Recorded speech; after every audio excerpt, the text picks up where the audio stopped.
Well, guys, I've made an absolute mess of my kitchen and dining room, which can only mean one thing. It's project time.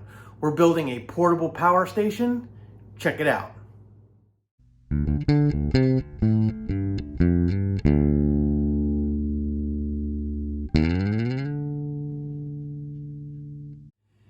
Hey guys, I'm Kevin with Kemp Outside, your inside source for all things outside. Today I have started a brand new project. I'm building a portable power station. Why buy a Jackery or a Bluetti or an EcoFlow when you can build one yourself? Well, that's what I'm going to find out. Is it worth it to build one versus buy one? I think it is, because you can build things to your exact specifications. It probably isn't going to be as compact as a Jackery or Bluetti, but it's going to be modular and easy to use and have all the features I want. Let me show you what I got going on so far, guys. It's kind of a mess. I've kind of been trying to work things out and figure them out. I'm going to kind of share the whole build with you, walk through, maybe even show you some of the mistakes that I make and how I undo them and fix them. I don't know. I don't think I've made any yet, but I'm still trying to figure stuff out. But I figured we'd do the whole build process together and then see if it's something you want to tackle. So the first star of the show, guys, is the 100 amp hour mini from WattCycle. And I did a review on this battery. So if you want to check it out, I'll put a link right up here where you can check that out. But this little mini 100 amp hour battery from WattCycle is awesome. And what I'm going to do is I'm going to put it inside this Plano Sportsman's trunk. Okay, so what I'm going to do is I'm going to build everything inside the Plano Sportsman's trunk. I'm going to drill holes in the side of the Sportsman's trunk for USB ports and Anderson connectors and 110 outlets and anything else I can think of to make this thing operational. And I'm also going to have an inverter, a battery charger, a MPPT charge controller for solar, all kinds of stuff inside the box. So when it's ready to go, I'm just picking this up and I'm carrying it. Obviously, it's going to be a lot heavier than it is when it's empty, but I'm going to be able to pick it up and carry it and put it in the car, put it in the van. I might even be able to put it in the boat. Guys, it's going to be awesome. Let me show you what else I got going on. Okay, my wife loves it when I do stuff like this because I use our dining room table. So ignore the stuff over here and the extra silverware and all that stuff. But this is going to be mounted into the side of the box. So the battery is going to sit in the box, and this is going to be mounted to the back side. So for this build, guys, I have a 700 watt pure sine wave inverter from Lithium, and I have a 12 volt 20 amp lithium battery charger from WattCycle. I did a review on this charger, guys. If you want to check that out, I'll put a link right up there in that right hand corner where you can check out the review of this battery charger. I have a 20 amp MPPT solar charge controller from Batteria? I think it's Batteria Power. And guys, they just sent this to me, so I'm working on a review of this as well. When I get that review done, I will put a link right up there where you can check that out. And then, guys, this is a mega fuse holder. I've got two of them. I've got a third one on order. I'm going to need a third one that's going to go right here from Bluetti Systems, and then some Bluetti Systems bus bars. Guys, I'm going to put links to all of these things, everything that you see in the build, down below where you can do this yourself if you want to. They are affiliate links, guys, so if you use my links to purchase, it doesn't cost you anything extra, but it's a great way to support Kemp Outside as I get a little commission on the sale.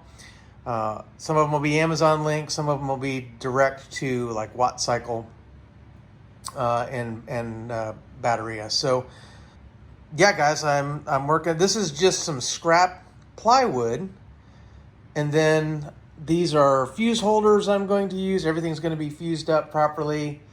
And then I've got some more stuff, so let me move the camera and I'll show you what else I got going on. And this is all the stuff that's going to go on the box, right? So we've got these are Journeyman Pro outlets that's going to be mounted to the outside of the box, so I won't have to even take the lid off to operate the plugs. Those are obviously outlet cords for 110. I'm going to have two of those. This one is going to be the inlet cord so I can charge the battery without pulling the lid. I have, this is a PowerWorks Anderson power connector. I'll go over all this stuff in more detail. I've got battery lugs, fuses. I'm going to put a big Anderson connector on the side of the box where I can actually connect large loads or extra lithium batteries. I'm going to talk about that in a little bit. And then this is really cool, guys. I'm going to have a switch panel. There we go. So the switch panel, so I'm going to be able to turn these things on and off. I don't even know what all this stuff is. Here's another. This is going to be a cool thing, guys, where I've got a standard cigarette lighter plug, 12-volt port, and then on this side it is quick charge and USB-C. I've got a whole lot of these type of things that are going to go on the box, so I'll be able to really run anything I want to run off this, both 12-volt DC and 110 AC. And in general, this is kind of the thinking about how it's going to go. This board is going to be somehow attached to the back of the bin or the Sportsman's trunk from Plano, and then the 100 amp hour mini is going to sit right here. I'm thinking about using its original foam, at least the bottom of the foam, to kind of help it in the box here. I don't know if I'm going to have to trim any of it or anything to kind of make it fit. It does work pretty nicely. If I want it to overlap a little down here, I don't want to take up too much air off of that battery charger. But if I do that, it almost holds everything in place. Obviously, I'm going to secure it, but it kind of helps to keep everything from moving. Maybe a little bit of foam touching the case won't be too bad when most of it is exposed to the air. The thought is to leave the lid on when it's in use, but under heavy loads, if this is producing a lot of heat or my charger's producing heat or both of them at the same time, I can always just pull the lid off. There's nothing going to be connected or wired to the lid itself, so I'll be able to take the lid off for maximum ventilation. I think most of the time, though, I'll be able to leave the lid on and just run everything as is. Okay, guys, so I've been trying a lot of different things, trying to figure out fit. What I basically don't want to do is I don't want to have to attach this through the plastic. What I really kind of want to do is have a pressure fit hold everything together inside. So I've cut some two pieces of spare plywood I have to put a bottom in the box that the battery's going to sit on. I'm going to attach a battery strap to this. I have to order it off Amazon. But basically, let me just show you how I think it's going to fit. So I have the insert from the purchase of the battery. As I push this in, you kind of see stuff moving around a little bit. That's okay. And the battery going in.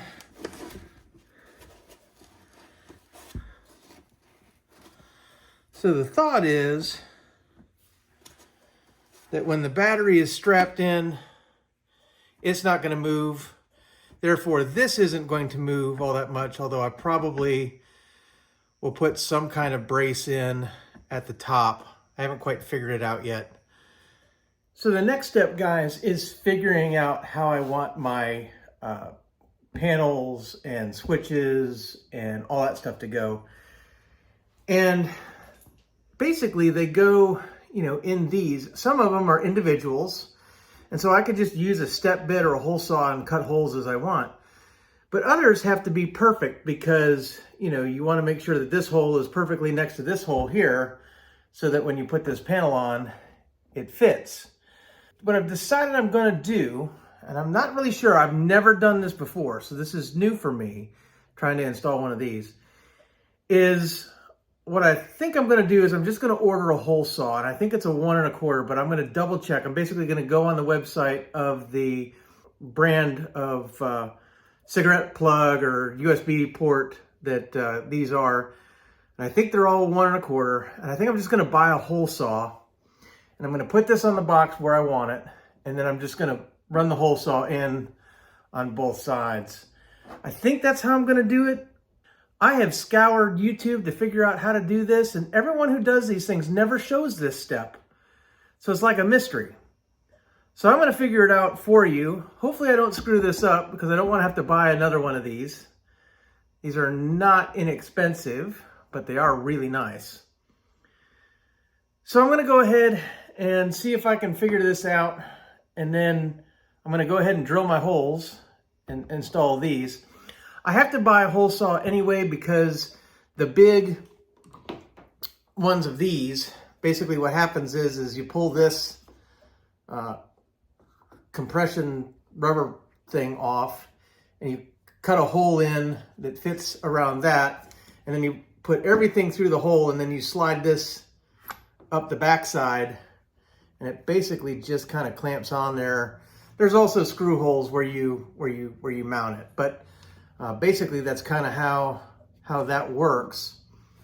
So I need to get a hole saw big enough for that anyway. So since I'm buying one hole saw, I might as well buy all the hole saws for what I need. So I'm going to buy the hole saw for this. I've got to look up the size online, or maybe it's in the instruction sheet to figure out what size hole saw I need. I'm going to do a hole saw for this, and then I'm also going to do a hole saw, or maybe a big drill bit, I'm not really sure, for the little rocker switches. So I've got all of these little rocker switches that sit in a panel, little, 5 of them. And so I've got to put 5 holes in here that fit those rocker switches. So obviously I've got some work to do. I think I've pretty much gotten as far as I can get today because I'm waiting on some stuff already to be delivered. I needed an extra Bluetti Systems Mega fuse block, and I needed another 80 amp fuse. So what I'm going to do, guys, I'm really excited about this, is inside this tote and operating in this Plano storage trunk will be a 100 amp hour battery. But in addition to that, I'm going to have a 175 amp Anderson power pole connector. And of course, I'm not going to run 175 amp, but that's just the size, right? I'm going to have that in one of the sides where I can actually connect an extra battery or 2 extra batteries. So if I get more of those minis, right? If I get, I could get an extra mini or 2 minis, and I can connect it in through that Anderson connector, and then turn this 100 amp power bank into a 200 amp or a 300 amp power bank. I could basically connect anything I want to in parallel. Basically, you just connect the batteries in parallel and then you're good to go. Now, one thing I will recommend is that if you put a 100 amp hour mini in your box, you should connect it to other, 100 amp hour minis. When you connect them though, right, you need to make sure all of your batteries are fully charged before you connect them. At least you should. BMSs are pretty good and they take care of the batteries. So even if you did connect one that was half full and one that was all the way full, the BMSs tend to take care of things, and then those batteries would work to equal themselves out. But you really don't want to do that. You don't want to put that kind of stress on the system. What you want to do is, if you're going to connect the battery, charge up the battery fully in your box, and then connect fully charged batteries so that you're good to go if you want to increase your battery capacity. I think for now, what I'm going to do is I have a couple of 100 amp hour batteries that aren't the minis that I'm going to use to kind of test this concept out. But in general, you really kind of want all your batteries to be the same BMS and all that. There's a lot of videos on YouTube, guys, where people are mixing brands of batteries, mixing capacities of batteries and that kind of thing.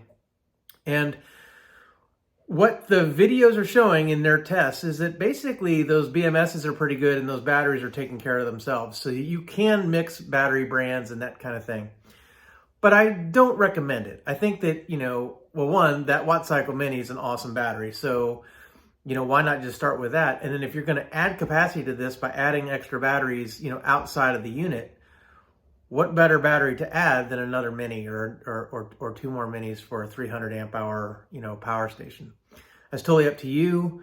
You guys can do, what you want. Like I said, I'm going to use my other 100 amp hour batteries that I have just to test the concept, and then probably end up with a couple more WattCycle minis to complete this build. Ultimately, what I want to be able to do, guys, is have this box be, 100 amp all the time, and then have 200 or 300 amp options depending on what I'm doing. One of the things that this box is going to do is it's going to power my house during hurricanes. So we had a hurricane not too long ago. We had Hurricane Milton, where we were out of power for 3 days. And what I would really like is just a box that can run lights, fans, and the refrigerators in our house off a battery, where I don't have to worry about the generator. One of the things that happened was, in the middle of the storm, the power went out. Well, you have to wait for the storm to pass before you can hook up the generator, which can be hours depending on when your power comes back. If you have this already sitting in the house ready to go, as soon as the power goes out, you can go on battery and be on battery power during the storm. And so you don't have to wait till the storm passes to go out and get your generator out and get on generator power and all that stuff. So for storm purposes, where I have this sitting in the house, I'm going to have 300 amp hours worth of batteries ready to go in this thing. But if I'm just on the go, or I'm doing a little weekend trip or something like that, probably just the 100 amp hour battery inside the box is going to suffice. So with that, I'm going to get some stuff ordered, and then probably in a couple of days, I'll come back to this build and we'll keep moving forward. But all in all, guys, I'm really excited. I think this is cool. Let me know what you think, guys. Drop some in the comments as we go. Tell me how you would do it. If you have any other suggestions or thoughts. This probably isn't going to be the last one of these I build. I'm having a good time. All right, guys, so even though it's been a couple seconds for you, it's been a couple days for me as I acquired all the stuff that I needed to finish up this build. One of the things that I've been really trying to figure out is how to put the holes in the plastic box. And I've watched a bunch of videos on YouTube on this, and most of them don't show you the actual putting the holes in. They just skip over that part.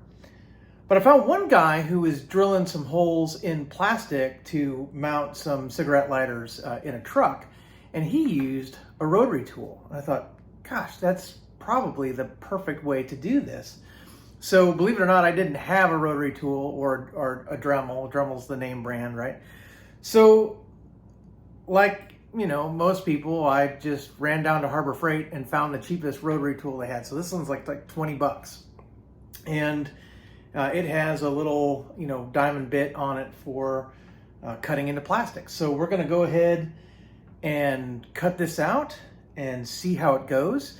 Now you'll notice too that I switched to a green bin instead of like a desert tan bin. And that's just because I had 3 of these green bins and only 1 of the desert tan bins. And my wife said to me, she said, we are always going into the wrong green bin to get stuff because they're not labeled. So why don't you use one of the green bins to build the power box, and then we'll switch out the tan bin so that we know, hey, it's in the tan bin or the green bin or whatever. So that makes sense. So it's not that I screwed up. I'll even prove it to you guys. I'll show you the tan bin fully intact at a later point. But I switched over to green. So same size, Plano Sportsman trunk, but for those of you who are sharp-eyed, you'll notice that it's green instead of tan. Let me get the camera turned around and we'll start cutting holes.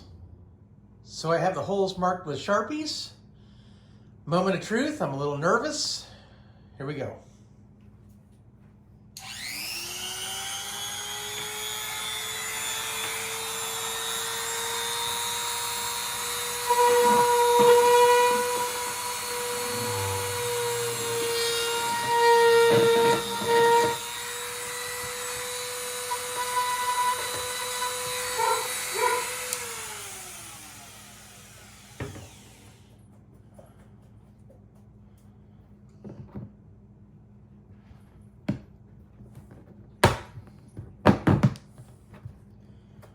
All right.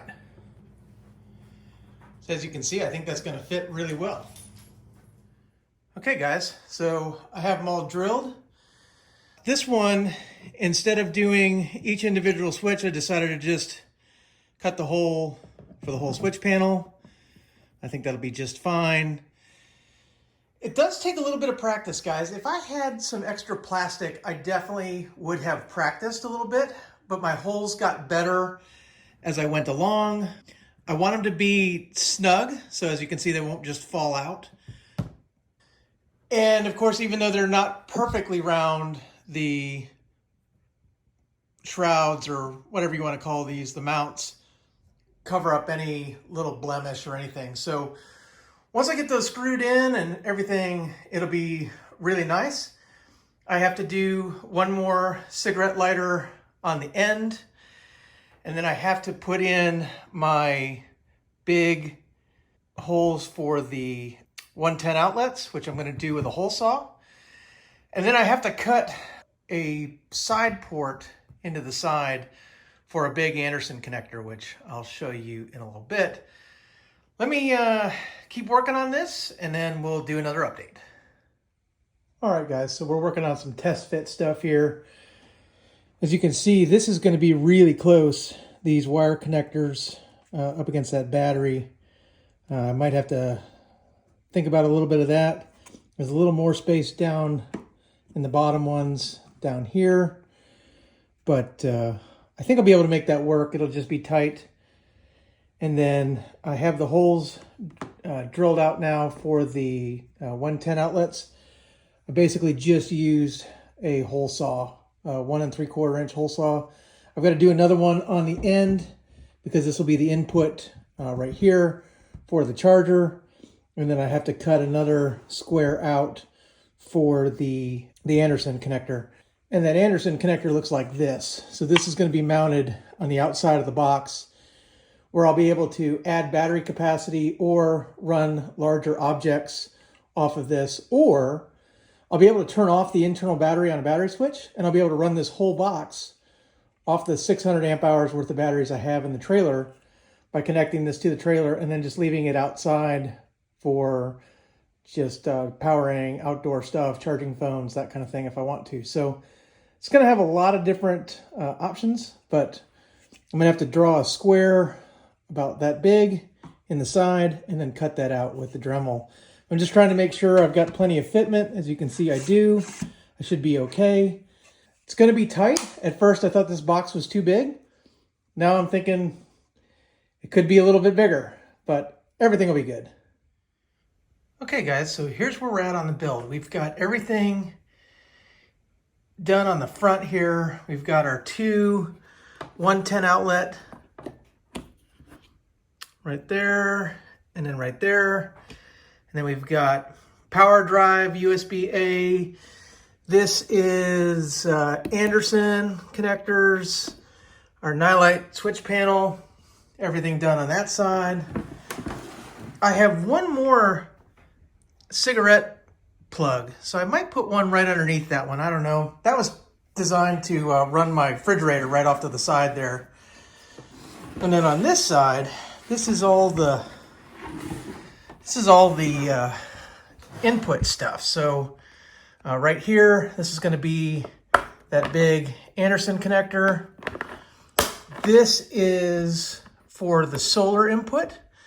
I have a 20 amp MPPT controller from Battery Power that I'm going to be doing a review on. So this is going to be the input for that, for the solar array. And then this is input for the battery charger. So let me pop that up. If I can get it. Doesn't want to cooperate. Input for the battery charger. So I don't have to pop the lid off to plug the charger in. It's right in the side there. So now I've got to work on the wiring. And here's the current thinking for the wiring, guys. So I have the battery charger, the 700 watt inverter. This is going to be the negative bus bar, the positive bus bar. This is the fuse between the inverter and the battery. This is my battery switch to turn off the internal battery. And then this will be the fuse for the internal battery, and this will be the fuse for the big Anderson connector where I'll be attaching other batteries or whatever. So That's kind of the thought right now. And then, well, I've still got a lot of work to do. So let me get to it.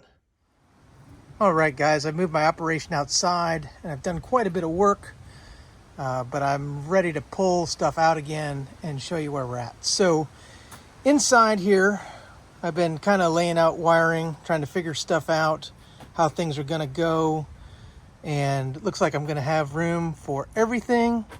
And then I went ahead and wired up all the stuff on the back board. So let me pull this out and show you what we've done so far. Okay, so we have the inverter now connected. The positive side runs to this fuse, Bluetti Systems fuse with an 80 amp mega fuse to the bus bar, negative straight to the bus bar. The battery charger has the power cord just run under some wire, and then that'll get plugged in to the power inside the box.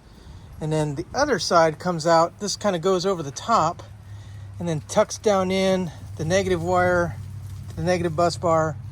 The positive, I went ahead and fused it with a 30 amp fuse just to be safe. This should have safety protect inside it, but I like to fuse things, so it takes care of that. This is my battery in, so I'll run a line from here to the battery, and that goes from here into my battery switch, which is off versus on, comes out of the battery switch to the bus bar. So that's how I've got that set up. You can see here, this is a 80 amp mega fuse. This is to the big Anderson connector in the side to add extra batteries. The Anderson connector I have is for 1/0 wire, so I'm actually going to run a 1/0 cable from here to the Anderson connector. I don't need wire that big, but I have wire that big, and I have the lugs for it, so I'm going to go ahead and just make those up now. And we'll keep going. All right, guys, we have everything wired up. It's time to put it in the box, and then we're going to have to connect the small stuff that's in the box to the board. All right, guys, so I ran out of time yesterday. I had to take my son to an event, so I had to finish up today. I think I've got everything all wired up, and we're ready to drop the battery in, hook things up, and see if things work. Let me show you what I got. All right, guys, so here we are. We have everything connected into the bus bars, lots of wire. Battery's gonna go right here.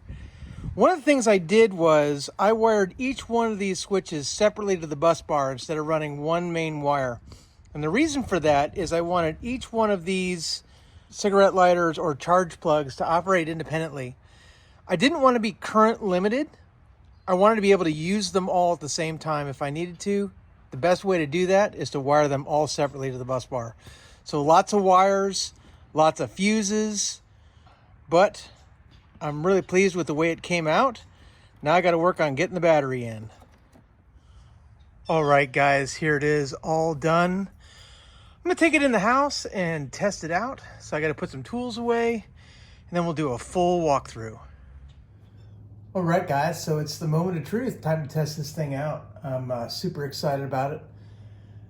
Worked out pretty well. I got an iPad up here that we're gonna just plug in. We're gonna test out all the 12 volt stuff first, or at least the USB connections. So how this works is each one of these 4 are on a switch, and then my 5th switch is the cigarette lighter on the side here. So basically this one and this one are 1 and 2, and they give me a volt reading, and then they have 2 quick charge and 2 power drive USB-Cs. So if I plug this in, yep, you can see my tablet is charging. Unplug it, plug it in again, yep, and it is charging. So that's exciting. If I want those off, these guys right here are 3 and 4, so that's 3, light came on. This one's 4, light came on. This one is two quick charge USBs. This one is a quick charge USB and a USB-C type C. So if I wanted to test these out, just real quick.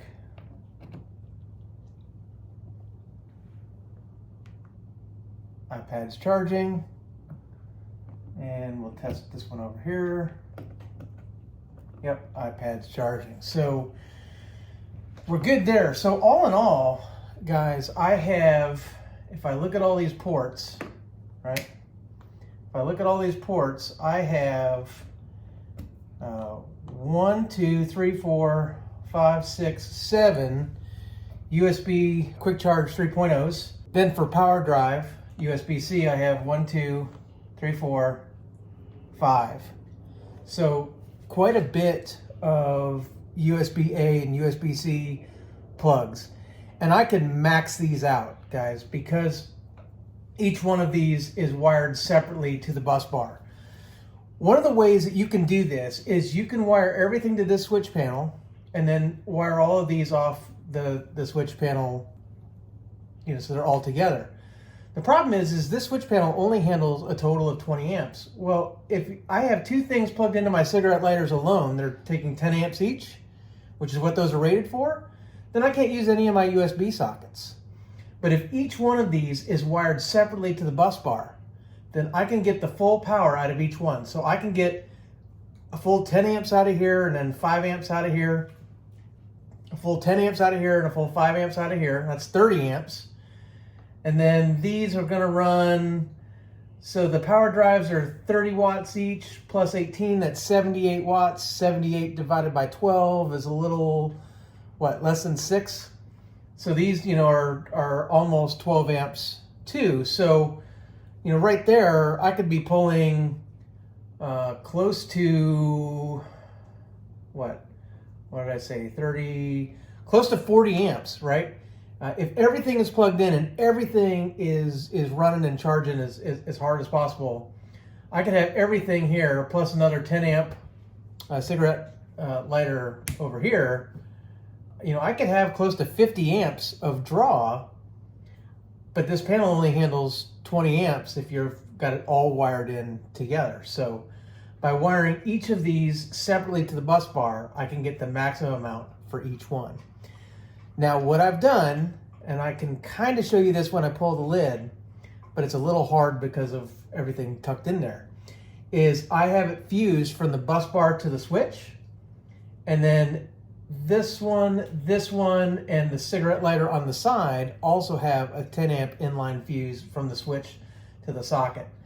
These aren't fused from the switch to the sockets because it's already fused at the terminal. So it doesn't make sense really to fuse it again, but I don't mind having fuses in line. I'm not going to cut them out. I'm going to just leave them in. But I have to remember that in case one of these sockets stops working, is they're fused in two places. They're fused before the switch and after. The reason I don't just fuse them after the switch is because I don't trust these switches. If something were to short in the switch, then we would have full current running from the battery into the switch, and so I don't want to do that. I definitely want to cut them off. So these, since they run about 6 amps, they're fused at 10 amps. Cigarette lighters fused at 10, and then these guys here and here are fused at 20. And then right here I have two Anderson connectors, right? And each one of those is separately connected to the bus bar, and each one of those is fused at 30 amps. So let's talk about wire gauge for a few minutes, right? So you need to make sure that the wire gauge you're using is suitable for the amperage. So for these guys up to 10 amps, I'm running 16 gauge. For these guys, I'm running 12 gauge, which is actually overkill. I could have probably done 14 gauge for these, but I decided to do 12. And then I have 12 gauge to each Anderson connector. So you want to make sure that you are using the proper gauge for the amperage you're going to draw. I didn't build this for what I'm going to use it for. I built it for what it can do, because you never know when like in a hurricane situation, I'm gonna want a lot of things plugged into this. You know, I might be running every single one of these USB ports to charge everyone's laptops and phones and tablets and everything else. So it's quite possible that every single one of these plugs could be used at the same time. And if that's the case, I want it to have plenty of amperage available for the draw and make sure that nothing is overheating. So that's the 12 volt side of things. Let's get into the 110 outlets because I have 2 of them on this box. And so it's time to test them out. Okay guys, so I went and found one of these little lights that I use for hurricane stuff, so don't mind the dust that's all over it. It's pretty dirty. I'm gonna pop one of those open, and if I plug it in, it should just turn right on. Hey, look at that. So that is being powered off the inverter inside the box. Pretty cool. Let's test out the other one, make sure they both work.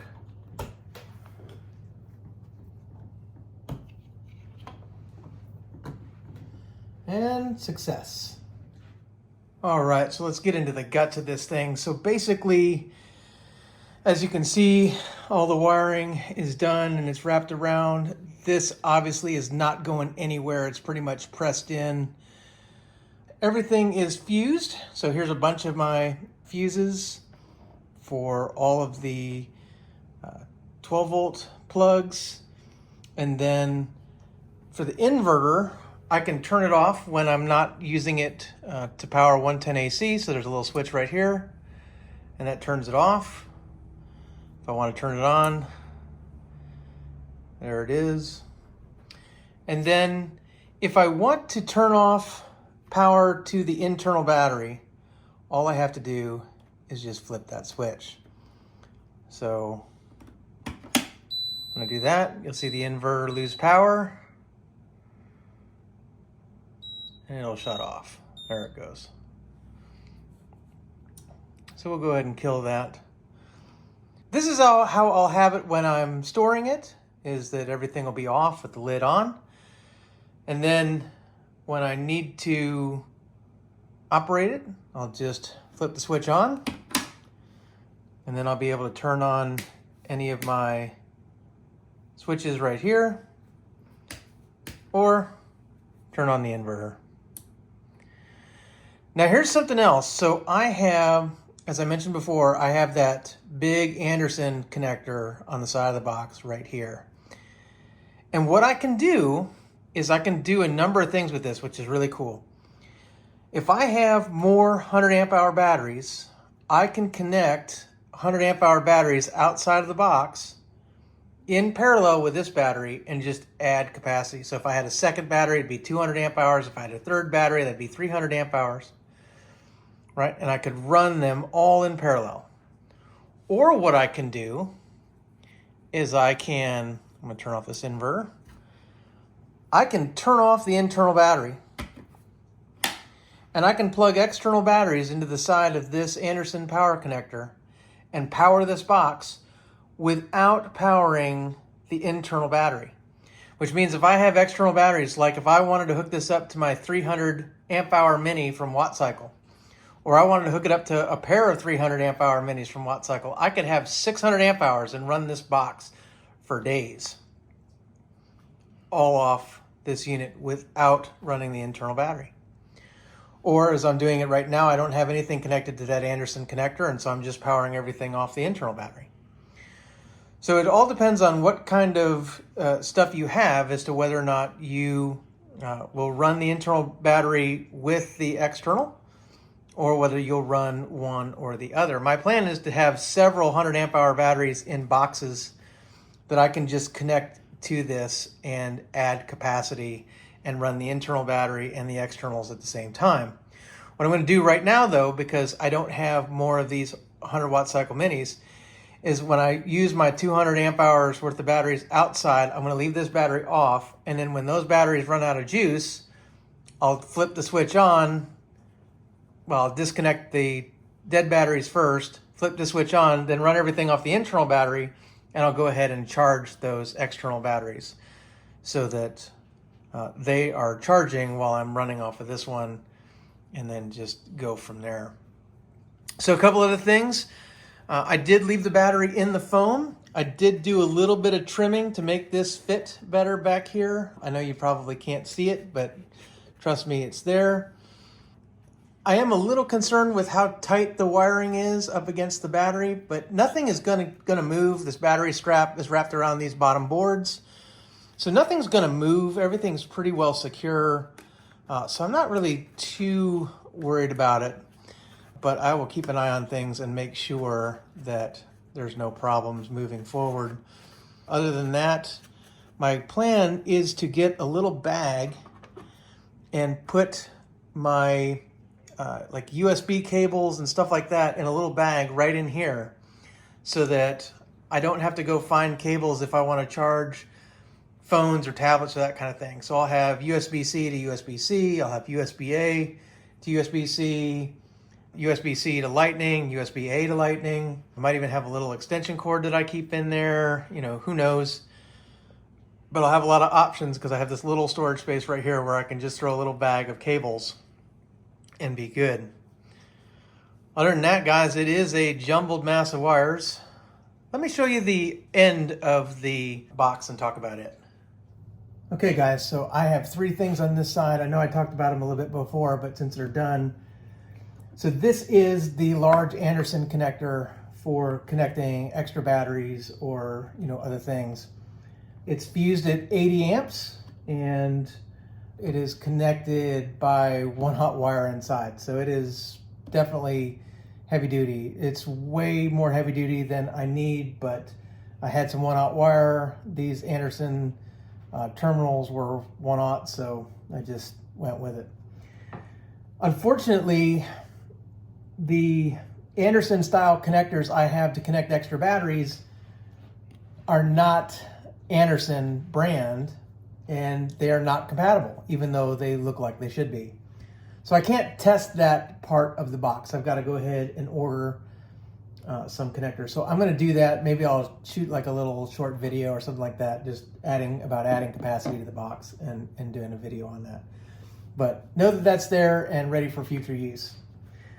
Another future video I'm going to do is I'm going to test my battery power solar controller, and that goes right here. It's fused going into the bus bars, and so it is basically ready to go. All I have to do is connect the MPPT controller into this port, connect the solar panel to the MPPT controller, and then I should have solar charging the battery in the box. That's pretty cool. And then, as you guys know, there's a WattCycle battery charger inside the box, and that will get plugged in right there. So just an extension cord into the box, and then I'm able to charge the battery inside. So with that, guys, I think I'm going to run it for a while. I'm going to turn it on, run it, see how it does, and kind of run the battery down and then charge it up and test for heat and that kind of thing. You know, does it get hot in there? Does it not? I don't know. I think that if I'm, you know, running a heavy load, all I have to do is leave the lid off, and then I've got plenty of ventilation. So I'm not too worried about that, but I think for most use, I can leave the lid on. Everything is pretty secure. There's nothing on the back side, just, you know, the ends and the front. So all in all, I think it's, you know, it's pretty durable. My switches might take a little bit of a beating, but with everything off, even if something hits them, nothing's going to turn on with the battery switch off in the box. So is it better than a Jackery or an EcoFlow? Well, I think it's pretty cool. I think it's pretty cool because I'll be able to operate off the internal battery or external batteries. I'll be able to tie batteries together and run off all of them if I want to. I can power multiple things at 110, you know, 120 volt AC. I have up to 700 watts of inverter power. It has an onboard 20 amp battery charger. And then I can pretty much plug in anything I own that's USB at the same time. So I can charge my GoPro batteries, I can charge my tablets and phones, my watch. I can run our Starlink off of this, I can run our computers. Pretty much anything I need to do, I can do off this box. Was it cheaper? Well, I don't know. I'll give you those final thoughts at the end of the video. The other thing I'm going to do, guys, is I'm going to put a list of all of the components that you see in the box. So the WattCycle battery, and again, thanks to WattCycle for sending me that battery, the WattCycle charger, thanks to WattCycle for sending me the charger. Unfortunately, that lead time inverter is like out of stock everywhere. I was going to do a review on it and it was out of stock. So I'm like, well, I'm not going to bother shooting a review if you can't buy it. But you can use other people's inverters, guys. I like that one because it's long and narrow, so it kind of fit in the box pretty well. Other ones are a little bit bigger and bulkier, so you're going to have to take that into account if you do a build like this. So I really liked it. Hopefully lead time will bring it back, or another company will come out with something very similar. I might have gone up to a 1,000 watt inverter, but I like the size of that 700, which is why I did the 700. I'll put a link to all the wiring I used, all the tools I used. So if you're going to buy all this from scratch, you probably aren't going to beat the price of a Jackery. You might come close. It all depends on how much stuff you want to put in here, right? So like I wanted, 2 of these. I could have just put in one and attached a plug strip to it, right? But I wanted 2, so that adds more money. Then I wanted the input side, which adds more money. There were things I wanted, like the Anderson connectors. So there are things that some people run off Anderson connectors, like ham radios and GMRS radios and things like that I'm into. You might not need an Anderson connector. This little thing right here was $26 on its own, right? So you might not need that. You might not want it. You might only want USB. You might, have an inverter already or something. So it's hard to say whether what you have is going to make it, cheaper or more expensive.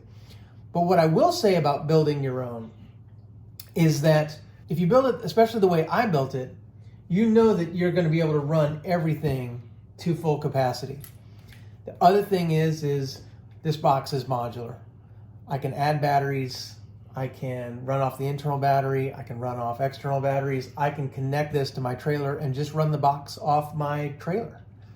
I can do anything I want. I can connect it to my 300 amp hour mini batteries. I can do anything I want with it. And to me, that's worth it, right?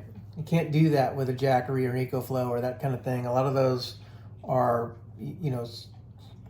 fully self-contained and you can't do anything with it. I can add solar. I can do anything I want with this box. So I'm really, really excited. And guys, I think it looks cool. So I'm pretty pleased. If you're going to build one of these and you've never built one before, it's an investment in tools because you're going to want wire crimpers and wire cutters, and you're going to need to be able to put your own terminal lugs on cable and all that stuff. So, if you are only going to do this once, or you're only going to do these kinds of projects once, you're probably better off buying a Jackery or an EcoFlow or something like that. But if you like to build things, right? And this is going to be the car portable power. This isn't even going to be like the one in the trailer is going to be much bigger than this. A 2,000 watt inverter, 600 amp hours battery, 1,200 watts of solar, But this is just my little go box, right? I should be able to do anything I want with this if I'm just in the car or the van and I'm not taking the trailer along. So if you're going to build stuff like this more often, you are probably going to want to buy the tools and that kind of thing. But keep in mind, it is expensive. Wire is expensive. The bigger the gauge, the more expensive it is. Guys, don't cheap out on wire. Buy full copper wire, not aluminum, and buy the right gauge. Don't skimp out on fuses. Make sure that you have all the fuses in place. Buy good bus bars. So I trust Bluetti systems.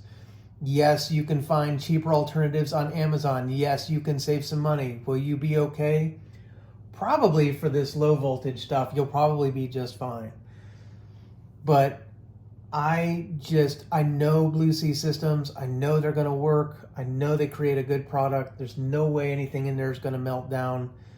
I'm not going to have a fire. I don't have to worry about it. I can trust the battery switch. I can trust the fuse blocks. I can trust the bus bars.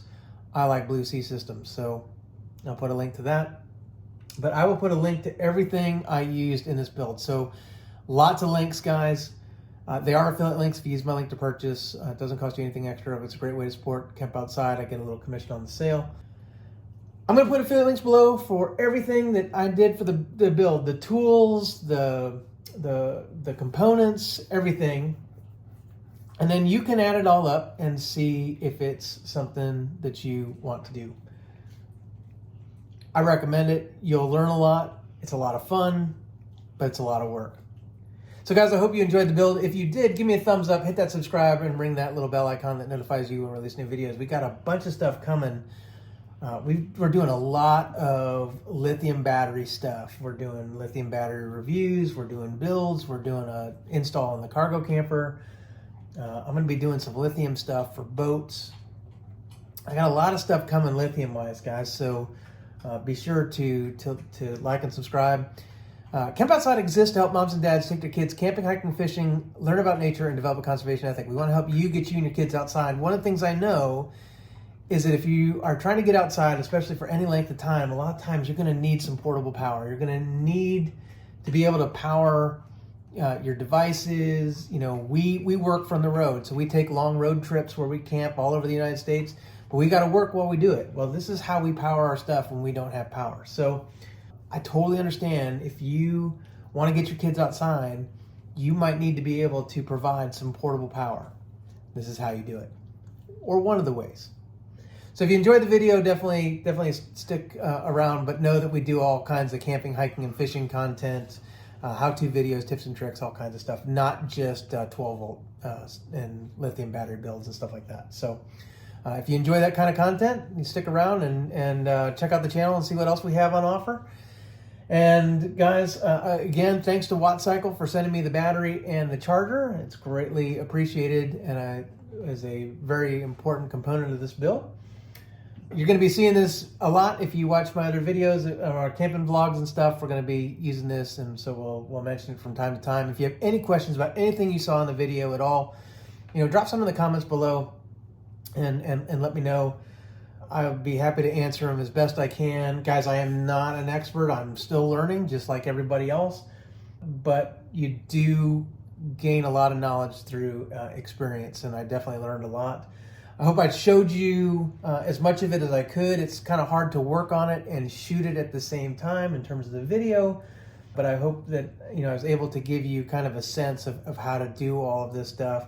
If you have questions on like how to crimp wire and how to attach cable lugs and heat shrink and all that stuff, I'm going to do a video on that to try and show people how to do that. But there's other YouTubers. Explorus.life is a great YouTube channel where you can see all that stuff, and they're pretty knowledgeable, a lot more knowledgeable than I am. So if in the meantime, before I get that video out, if you want to check some of that stuff out, check that out.